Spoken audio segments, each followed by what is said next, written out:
Un océan de saveur est une entreprise spécialisée dans la récolte et la transformation d'algues marines certifiées biologiques et pêche durable. On est assez spécifique dans l'entreprise dans le sens qu'on va les récolter en plongée. À ma connaissance, on est les seuls à les récolter en plongée. On les récolte à l'année. Fait que même l'hiver, on va récolter selon notre calendrier de commande. On est dans un cadre naturel qui est exceptionnel. La Gaspésie, je veux dire, le Québec au sens large, on a relativement peu d'habitants. Fait qu'on a relativement peu de pollution par rapport à l'échelle mondiale. Fait qu'on a vraiment un cadre qui est extrêmement préservé au niveau alimentaire, au niveau santé. On a une très, très bonne gestion de la ressource au niveau de pêche et océan qui donne les quotas. On ne peut pas récolter plus que 25% des algues. Fait que c'est ce qui serait autorisé ailleurs dans le monde dans des parcs naturels. Fait qu'on a vraiment une maîtrise au niveau de la ressource de façon à la garantir pour demain. Après, on a un très grand secteur de récolte qui fait qu'on a quand même un potentiel de croissance pour l'entreprise qui est très important. On pourrait récolter de façon durable 2 à 3 000 tonnes d'algues sans trop de problèmes sur une biomasse estimée de l'ordre de 10 à 13 000 tonnes. Fait qu'on a quand même du volume.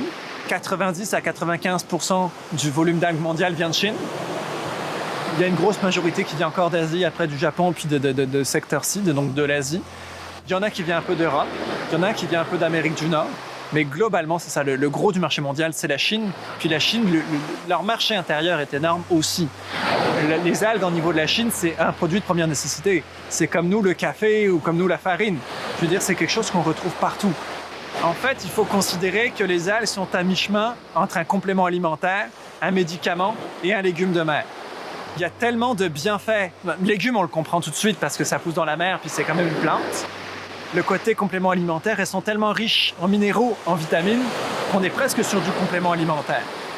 Des quantités de fer, si on regarde la spiruline marine ou Aonori, nori verte, on parle de 2764% de vos apports en fer sur 15 grammes.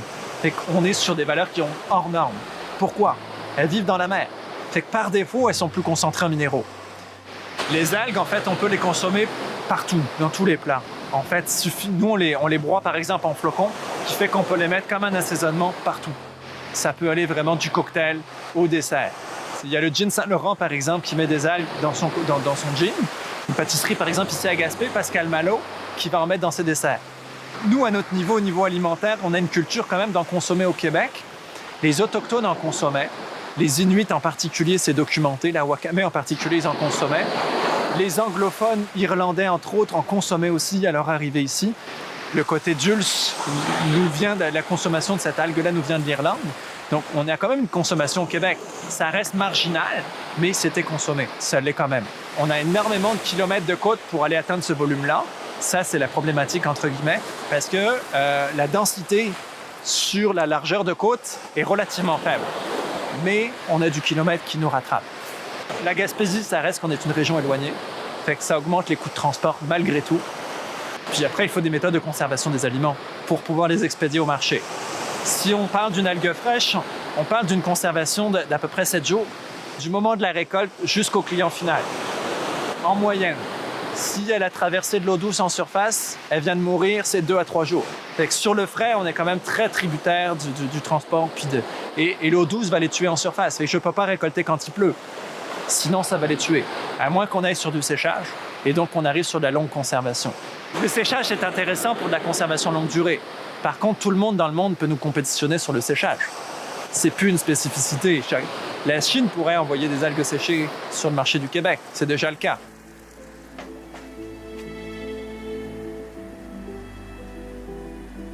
On transforme principalement aujourd'hui, on fait de la morue salée séchée Gaspé Cure. On transforme le poisson de fond, qui est principalement le turbo. On fait du sébasse, de la sole, le baudroie, le flétan. Puis on fait des produits fumés aussi. Mais ici, on est très proche de la mer. Fait au niveau des débarquements puis tout ça, bien, le bateau, ça arrive vraiment OK. Il n'y a pas vraiment de laps de temps sur les transports au niveau du poisson frais. Fait qu'on peut le trancher le plus vite possible, avoir la meilleure qualité. Le marché local ici, au niveau de la poissonnerie. Ensuite, au niveau de la production qu'on fait principalement dans le turbo, on peut avoir de l'exportation en Chine. Au niveau du filet, c'est marché local. Puis niveau fumé, on va parler du local vraiment au niveau du Québec. Puis au salé séché, on va exporter beaucoup en Italie et États-Unis. Le poisson, c'est cyclique, là. On voit des bonnes années, des moins bonnes. Ça reste quand même la pêche. Mais moi, je suis positif là-dedans, puis je crois en l'avenir là, dans les pêches.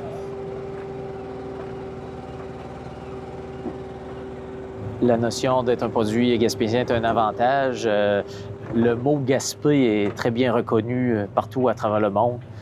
Présentement, on y va beaucoup du côté de l'innovation pour la deuxième transformation. L'exemple, les produits fumés. On prend beaucoup d'expansion à ce niveau-là. La deuxième transformation, produit local, produit de niche, on met l'accent là-dessus. La compétition est très forte. On a des très grosses règles d'hygiène, salubrité à respecter. Les marchés, c'est bien sûr marché local, Québec, États-Unis, Porto Rico, Italie et Asie. Il n'y a pas un pays qui achète le même produit. Fait que les produits sont dirigés vers certains pays. Les principaux défis dont on fait face, la main-d'œuvre et l'approvisionnement de la matière première. Les options possibles, c'est bien sûr d'y aller avec la main-d'œuvre locale, dans la mesure du possible. Sinon, il y a les travailleurs étrangers, mais il y a aussi la mécanisation qu'on a déjà commencé, la robotisation, dans la mesure du possible. Parce qu'étant donné qu'on transforme plusieurs espèces de poissons de fond, bien, il y a un certain travail manuel qui doit demeurer.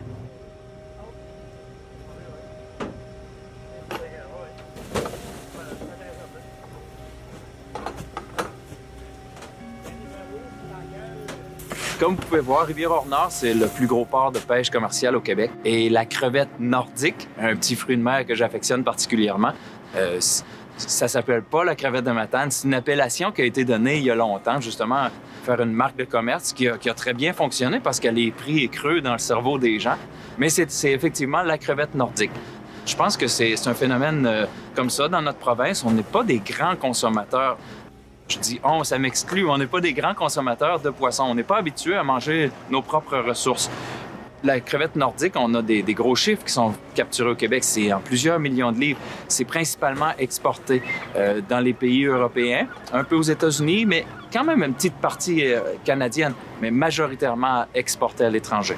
Il y a sûrement toute une étude sur le comportement humain à faire, mais je pense malheureusement que c'est aussi une question que les gens ont été habitués à désirer quelque chose à moindre coût, sans se soucier de la qualité, parce qu'on est vraiment dans du raffiné beaucoup plus élevé avec la crevette nordique. C'est un goût très, très spécial, justement beaucoup plus raffiné. D'importer des fruits de mer de l'étranger ou de ne pas beaucoup manger notre poisson, moi, je considère que c'est pas normal. Tout est dans les habitudes de vie. C'est sûr que les Gaspésiens, on est peut-être un peu différents parce qu'on ouvre la porte de notre maison puis on met le pied dans l'eau salée. Je veux dire, on vit là, on a été habitués, la plupart d'entre nous, par coutume, à manger nos produits. Mais on dépasse un peu notre village et on s'aperçoit que, justement, le Québécois moyen mange pas assez les fruits de mer ou, bizarrement, mange pas les fruits de mer locaux et en importe, justement, des produits déjà préparés dans panure et ainsi de suite. Pour ma part, je crois que c'est vraiment un gros effort à faire encore, à habituer les gens à leur dire « goûtez ça ». Goûtez ça, vous allez être surpris. Prenez la peine de vérifier. Prenez la peine surtout de le manipuler et de le cuisiner.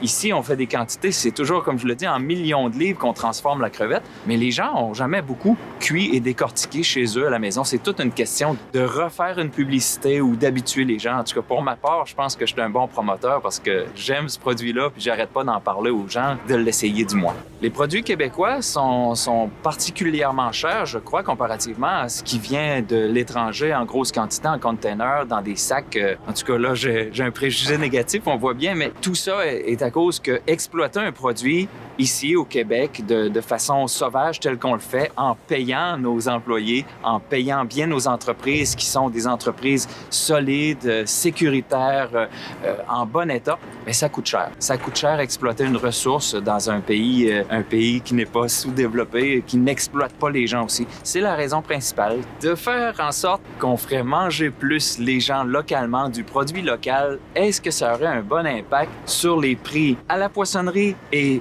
un bon prix pour l'entreprise? J'y crois. J'y crois bizarrement. Je suis pas fort en finance, mais je pense que si on faisait en sorte que le Québécois mangeait de notre produit, ce serait plus facile, la mise en marché serait plus facile pour les usines de transformation, ce qui aurait du coût pour ma part, je crois, un bon impact sur les prix que je pourrais aussi recevoir. Donc, mangeons québécois, s'il vous plaît, de toute façon, ne serait-ce que pour le plaisir. L'autosuffisance alimentaire, d'un point de vue agronome, je suis agronome membre du Québec, de l'Ordre des agronomes du Québec. Au niveau agronomique, oui, on peut atteindre l'autosuffisance alimentaire. Après, c'est un choix de ce qu'on veut consommer. Ancestralement, on avait une autosuffisance alimentaire partout dans le monde. Il n'y en avait pas de moyens de transport. Fait qu'on n'avait pas le choix de manger ce qui poussait localement. Fait que oui, on est capable de manger nos fruits et nos légumes.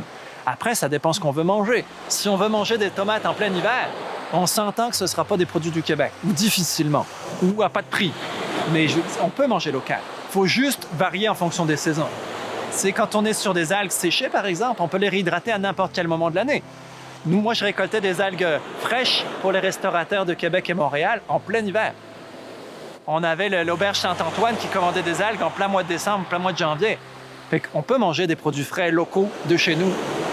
Fait que oui, c'est pas un mythe, l'autosuffisance alimentaire. Et puis, sur le même principe qu'on disait tantôt sur le local, si on mange des produits de chez nous, on crée une valeur au niveau local. On crée des emplois, on consolide une économie. Les excédents peuvent aller sur l'exportation, mais il faut consommer davantage des produits de chez nous. Idéalement, il faudrait qu'on soit autosuffisant alimentaire puis qu'on écoule nos excédents à l'international. Mais il faudrait qu'on n'achète quasiment rien de l'extérieur, idéalement, si on veut avoir une économie forte. Puis la valeur ajoutée, là, on le voit aussi en temps de COVID, là, c'est la valeur ajoutée d'un pays, elle vient par ses entreprises. C'est les entreprises qui vont créer la valeur, qui vont créer des emplois, qui vont créer des payeurs de taxes, qui, eux, vont permettre d'avoir une capacité de gouvernement d'aller refaire les routes, d'aller refaire les infrastructures. La valeur, elle va être créée par l'entreprise en tant que telle. Fait qu'il faut véhiculer des bonnes valeurs au niveau de l'entreprise aussi. Nous, à notre niveau, sur le même principe un peu que Prana Biologique, on essaie d'être le plus proche possible de l'environnement, de l'éco-responsable. Le côté certifié biologique, c'est pour aller chercher nos valeurs. On essaie d'être le plus éco-responsable. On a des emballages qui sont recyclables, ce qui est déjà pas évident à trouver présentement. Et là, on travaille présentement sur du compostable. Donc, on essaie d'avoir quelque chose de le plus éco-responsable possible. Il y a un marché local au niveau des algues, il y a un marché de proximité au niveau des algues, c'est sûr. Proximité, c'est toujours pareil. Si on parle de Montréal, il n'y a pas d'algues à Montréal. Fait que le plus proche, ça va être descendre dans le fleuve quand même. On pourrait en avoir au niveau de Rimouski, mais même encore, c'est pas forcément les meilleurs secteurs de récolte. On est un marché de proximité sur le Québec au sens large pour les algues. Après, on parlait tantôt de la Chine. Il y a de la compétition avec les algues chinoises. On s'entend-tu qu'on n'est pas sur de la proximité pour la Chine?